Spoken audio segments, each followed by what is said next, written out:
Okey, ini dia lubang indeks 1. Kenalah belanja. Lepas ni rehat sekejap. Indeks 1, dahsyat lubang ni. Depan banyak sangat bangka bertaburan, tapi overall slope pergi ke kanan. Ada longkang tadi yang saya hampir-hampir masuk ke semak. So katanya kita attack saja bangka di sebelah tengah tu ke arah tiang. Lubang nombor 3, 459 yard par 4 459 yard par 4, indeks 1. Kita tengok. Angin kuat menolak. Tapi ni bahaya ni. Saya cuba main low ball sajalah. Sebab kalau high ball ni rasanya angin kuat sangat, bola akan pergi ke kanan. So saya main sedikit low ball. Tendahkan sikit tee. Okay, red. Mana-mana satu. Takkan nak satu lagi. Cukup lah dua. Dua pun dah cukup kan. Walaupun nak boleh dapat 4 bedi kan. Dua pun cukup. Ada makna tu. Alright. One good shot. Attack dulu bangka. One good shot baby. Ya, kanan sikit. Lagi-lagi nak pergi kanan. Okay, ada. Okay, bola tak jauh lah. Aduh, baik pun aku tak boleh potong. Okay, kita ada 200 lagi lebih kurang. 199 sebelah kanan green ni meninggi ada bangka. Depan ni bangka kecil saya. Jadi quarterly bola akan jatuh ke kanan lah. Saya main rescue untuk ukuran 200. Saya ambil sedikit dia direction pin saja sebab bola akan menarik ni. Saya akan ambil sedikit kanan dan saya akan lemparkan kepala drive wood saya ni. Supaya bola naik dengan distance 19. Saya harap dapat direction yang baik ke green. Kamu lihat, one shot. Mana-mana satu.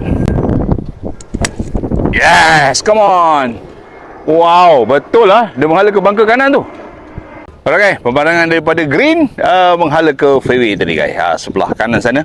So sebelah sini ada sebenarnya tebingan ni adalah lautan lautan. Kemudian green meninggi seperti ni. Green meninggi. Dan kita tengok bola saya dalam bangka guys. Tengok macam bapak berani juga. Saya akan shot daripada bangka. Kita tengok. Ya, ni dia. Green meninggi dan kita akan nampak lautan yang cantik. Ya.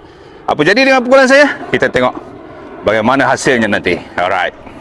Okay guys, bangka shot saya. Bangkanya agak stable agak solid. Bangkanya solid. Kitanya berapa degree ni? 60 Saya main 60 degree. Saya kena lambung bola ni sebaik mungkin. Ambil kanan katanya. Turun ke kiri. Terasa bangka, bangka dia mengkal-mengkal kan. Memang best. Jahatnya kelit, mengkal-mengkal lah, apa-apa lah, macam-macam kan. Okay. Kita tengok boleh tak merasakan bangka pertama di Indon ni. Kita tengok apa jadi. Saya blast saja. Saya harap dapat naik dengan baik.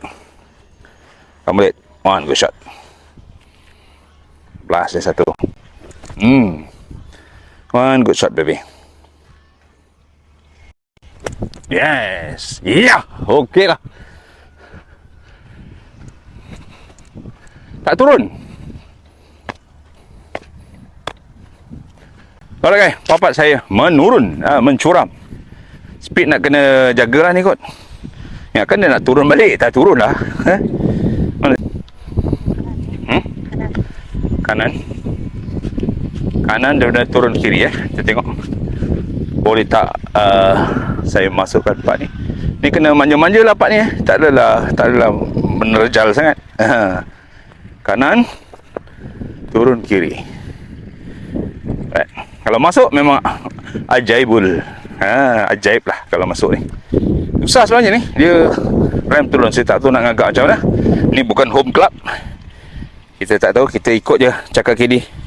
Kita kata ambil kanan sedikit. Downhill part. Badan saya ingat sikit. Yes. Ikut saja slope. Kamu lihat orang kupat.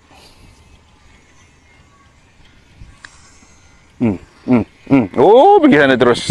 Okey, apa salahnya? Indeks 1 kita dapat bogey. Okey lah tu. Alright.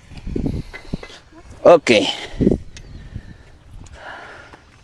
Let's go!